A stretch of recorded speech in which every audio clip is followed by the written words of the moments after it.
آج کا موضوع ہے بواسیر۔ بسم اللہ الرحمن الرحیم۔ دوستو، میں ہوں حکیم حاجی محمد اشرف اور آپ دیکھ رہے ہیں آپ کا اپنا یوٹیوب چینل حکیم آن لائن ہیئر۔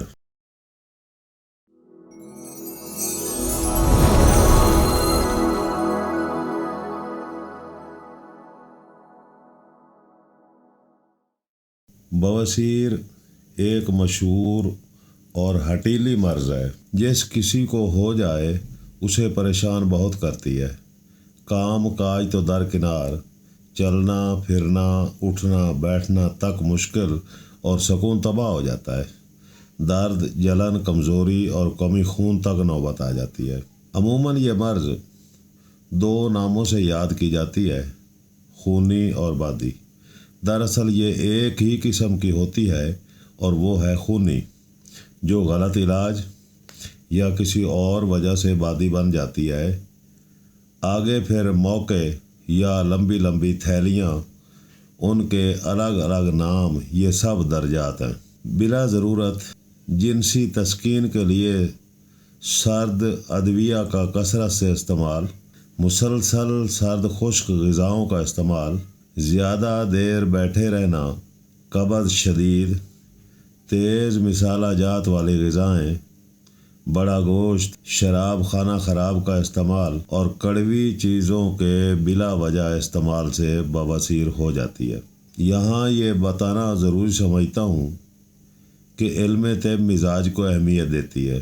گرمی، سردی، خشکی، تری کو مد نظر نہ رکھا جائے، علاج تو درکنار، کچھ بھی نہیں کیا جا سکتا۔ البتہ عطائیت کا دروازہ کھل جاتا ہے۔ کئی مریضوں سے کئی مرتبہ سنا ہے کہ حکیم صاحب، سنا ہے آپ کے پاس فلاں مرض کا نسخہ ہے، وہ لینے آیا ہوں۔ حقیقت میں یہ طب ہے ہی نہیں جو علم طب کا تصور پیش کیا جاتا ہے یا لوگوں کے ذہنوں میں ہے۔ یہ عطائیت اور مخالفین طب کا پھیلایا ہوا پروپیگنڈا ہے، اس کے علاوہ کچھ نہیں۔ علم طب مرض کی گہرائی، ابتدا سے انتہا تک کے تمام مراحل، علامات، مفرد اعضاء کی حالت اور اس کے مطابق تجویز دوا کا نام ہے۔ ایسا ہرگز نہیں کہ ایک نسخہ تمام قسم کی علامات کا حل ہو۔ اس وضاحت سے طبیب اور عطائی حکیم کا فرق معلوم ہو گیا ہوگا۔ بواسیر کو لے لیجئے، یہ کہاں سے کہاں تک جاتی ہے، اس کی تھوڑی سی تفصیل بتا دیتا ہوں تاکہ پوری بات سمجھ آ سکے۔ بواسیر کی چند ایک علامات الگ الگ بیان کرتا ہوں، جس سے آپ اندازہ لگائیں کہ اس کے درجات اور اس کی اور تکالیف میں دواؤں کا فرق ہوتا ہے یا نہیں۔ مقام مقعد پر درد اور جلن ہوتی ہے، خصوصاً اجابت کے بعد شدید جلن ہوتی ہے، یہ 1 نمبر۔ 2 نمبر، اس میں شدید درد ہوتا ہے اور جلن کے ساتھ کبھی کبھی سیاہ رنگ کا خون بھی دھار بنا کر پخانہ سے الگ خارج ہوتا ہے۔ نمبر 3، اس میں خون کافی مقدار میں، کبھی سیاہ کبھی سرخ اور کافی مقدار میں خارج ہوتا ہے۔ سر میں چکر، شدید خون کی کمی ہو جاتی ہے، شدید قبض، تیزابیت، نیند کی کمی، بے چینی وغیرہ کی علامات ظاہر ہوتی ہیں۔ نمبر 4، اس بواسیر میں خون سرخ اور جلن کے ساتھ خارج ہوتا ہے، جسم کو آگ سی لگی ہوئی ہوتی ہے، شدت پیاس اور کمی بھوک کی علامات ہوتی ہیں۔ نمبر 5، کبھی پانی ملا خون، کبھی گاڑھا، کبھی درد، کبھی جلن وغیرہ کے ساتھ ہونا۔ اس قسم کی بواسیر کے بعد یہ بواسیر بھگندر کی شکل اختیار کر لیتی ہے۔ میرے خیال میں آپ نے بآسانی اندازہ لگا لیا ہوگا کہ بواسیر کو سمجھنا اور علاج کرنا کتنا آسان ہے۔ دوستو، بعض اوقات انتڑیوں کے زخم کے خون کو بواسیر سمجھ لیا جاتا ہے۔ میں انتڑیوں کے خون اور بواسیر کے خون میں فرق بتا دیتا ہوں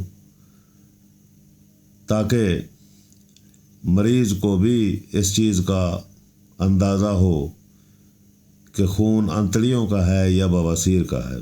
دوستو، انتڑیوں میں زخم ہونے کی وجہ سے جو خون خارج ہوتا ہے، ایک تو عموماً وہ لال رنگ کا ہوتا ہے، دوسرا وہ پخانے کے ساتھ ملا ہوا ہوتا ہے، الگ نہیں ہوتا، جبکہ بواسیر کا خون الگ آتا ہے اور اکثر دار بنا کر خارج ہوتا ہے، جو رنگ کا کالا ہوتا ہے۔ ساتھیو، بواسیر ایک زہر ہے۔ زہر کو جسم سے خارج کرنا ہی علاج ہے۔ زہر کے مختلف مراحل کو سمجھ کر علاج کرنا ہوتا ہے۔ افسوس کے ساتھ کہنا پڑتا ہے کہ اب تو مریضوں کا بھی یہ مزاج بن گیا ہے کہ 2 خوراکیں کھائیں، باقی دوا پھینک دی کہ حکیم کو سمجھ ہی نہیں، چلو آپریشن کرواتے ہیں۔ جب یہ ارادہ لے کر مریض آئے گا تو علاج نہیں، صرف وقتی سکون ہی لے کر جائے گا۔ عزیز ساتھیوں، بواسیر کا علاج مستقل مزاجی سے کرنا ہوتا ہے، تب جا کر اس کا زہر ختم ہوتا ہے۔ اب آتے ہیں علاج کی طرف۔ علاج 2 طرح سے کرنا ہے، ایک خوراک سے اور دوسرا دوا سے۔ اگر دوا کھائی جائے، غذا مخالف ہو یا غذا موافق ہو اور دوا نہ کھائی جائے تو اگرچہ طویل دورانیے کے بعد ٹھیک تو ہو جائے گا، لیکن اکتا آ جائے گا، کیونکہ جلدی کے دور میں انتظار مشکل ہوگا۔ چند ایک نسخے بتائے دیتا ہوں، موقع کی مناسبت سے ان کو استعمال کریں، انشاءاللہ بہت فائدہ ہوگا۔ نسخہ نمبر 1، نمک خوردنی جو گھر میں استعمال ہوتا ہے 2 تولہ، جوائن دیسی 3 تولہ، گندھک آملہ سار 3 تولہ، پیس کر بڑے سائز کے کیپسول بھر لیں۔ 1 کیپسول صبح، دوپہر، شام، خالی پیٹ ہمراہ پانی۔ اس کے فائدے یہ ہیں کہ معدہ اور جگر کی اصلاح کرتا ہے، غلیظ، خمیر، تیزابیت اور ریا کی پیدائش تک بند کر دیتا ہے، کولیسٹرول اور یورک ایسڈ کے لیے مفید ہے۔ نسخہ نمبر 2، رسونت 15 تولہ، مغز تخم نم 5 تولہ، تخم مولی 15 تولہ، ترپھلا صاف کیا ہوا 15 تولہ۔ دوستو، مغز نم جو لکھے ہیں، یہ تخم لے کر ان کو توڑ کر اس کے اندر جو بیج ہوتا ہے وہ نکالنا ہے، اس کو 5 تولے کرنا ہے۔ اور ترپھلا میں ہرڑ، بہیڑا، آملہ کے اندر جو ہڈی ہوتی ہے اس کو نکال کے وزن کر کے ملانا ہے، 5 تولے۔ تمام چیزوں کا صفوف بنا کر 1000 ملی گرام والے کیپسول بھر لیں۔ 1 کیپسول صبح، 1 کیپسول دوپہر اور 1 کیپسول شام، کھانے کے بعد ہمراہ دودھ، کھانے کے آدھا گھنٹہ بعد دودھ کے ساتھ۔ اس کا فائدہ یہ ہے کہ جگر کی اصلاح کرتا ہے، خون کے بواسیری زہر کا تصفیہ کرتا ہے، ضعف کی جگر کی وجہ سے اگر قبض ہو تو اس کا خاتمہ کرتا ہے۔